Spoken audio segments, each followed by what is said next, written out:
First, we would like to begin by giving you all some general information about person-environment theories. Person-environment theories are based on the scientific notions of ecology, which is why they are also sometimes referred to as ecological models. Person-environment theories are mainly used to help explain the processes of human development, but not necessarily the outcome. For example, person-environment theories are not intended to explain how students develop their psychosocial identities, such as Latino identity or Black, LGBTQ, or white identities. Instead, person-environment theories are intended to explain how students' interactions with their environments affect those identity development processes. One of the pioneers of the ecological models was a developmental psychologist named Urie Bronfenbrenner. Now, Bronfenbrenner based his work off of Kurt Lewin's work, which stated that behavior is a function of the interaction of the person and the environment. Bronfenbrenner adapted that equation to focus on development instead of just behavior, and created his own to state that development is a function of the interaction of the person and the environment. For the rest of this presentation, we will be focusing on Bronfenbrenner's developmental ecology model, the 4 different components of the model, how this theory is relevant to student affairs professionals, and as well as some critiques of that model. This is Maimua, and I will be discussing more about developmental ecology and addressing Bronfenbrenner's theoretical model. Developmental ecology is primarily concerned with the interaction between an individual and their environment, although focusing more on the individual. Bronfenbrenner believed that development cannot be attributed solely to a person's characteristics without considering the context. For this reason, Bronfenbrenner's theory uses a model that highlights 4 different components. They are process, person, context, and time, also known as the PPCT model. The process refers to the interaction between the individual and their environment.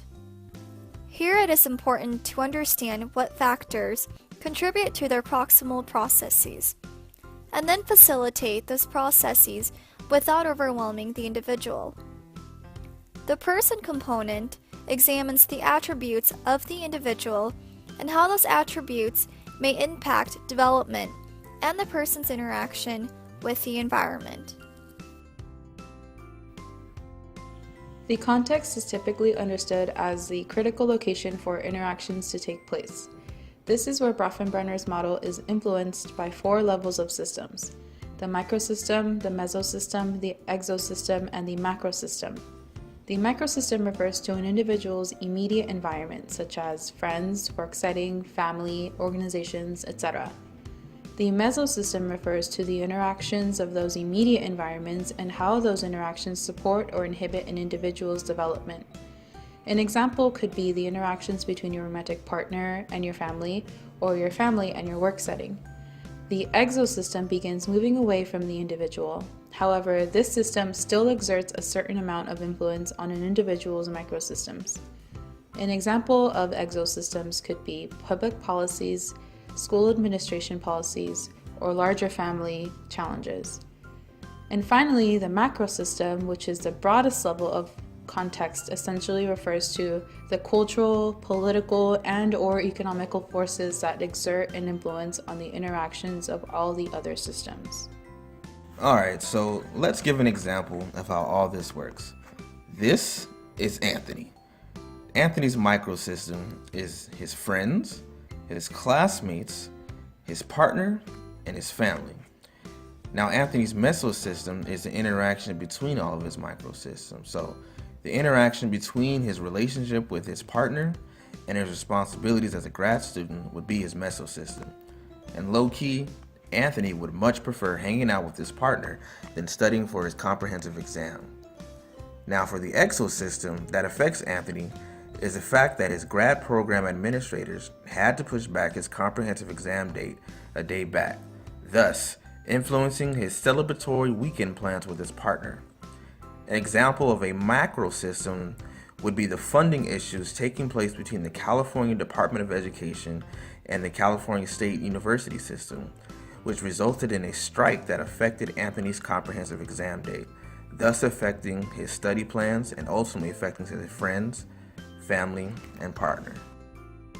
And finally, time, which is a concept that interacts with the process, person, and context, can be described at 3 levels: microtime, mesotime, and macrotime. Now, as future student affairs professionals, you're probably wondering why or how this model is important.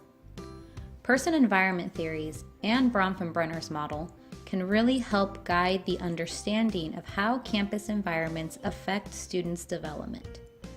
This is an important framework that student affairs professionals can use to determine the effect that campus climate has on different student populations. Here are a few examples of how ecological models can be useful and/or relevant to multiple areas within student affairs. Within housing, this model can help guide the understanding of how students' living environments can affect their ability to connect with other members in their community. This can be useful when placing students into different residence halls or specific living communities. Another example could be within Greek life. This model can help student affairs professionals gain an understanding of how a Greek student's environment and their various context systems interact in ways that can be both beneficial and/or detrimental to their overall development. And finally, from an admissions point of view, having some foundational knowledge about person-environment theory can be beneficial to those professionals that are in positions to change or influence the overall campus climate through various admissions policies. Now we would like to cover a few critiques of Bronfenbrenner's model. According to Evans and Dahl in the Student Development Theory book, there is no clear reason why ecological models have not become enduring theoretical forces within student development.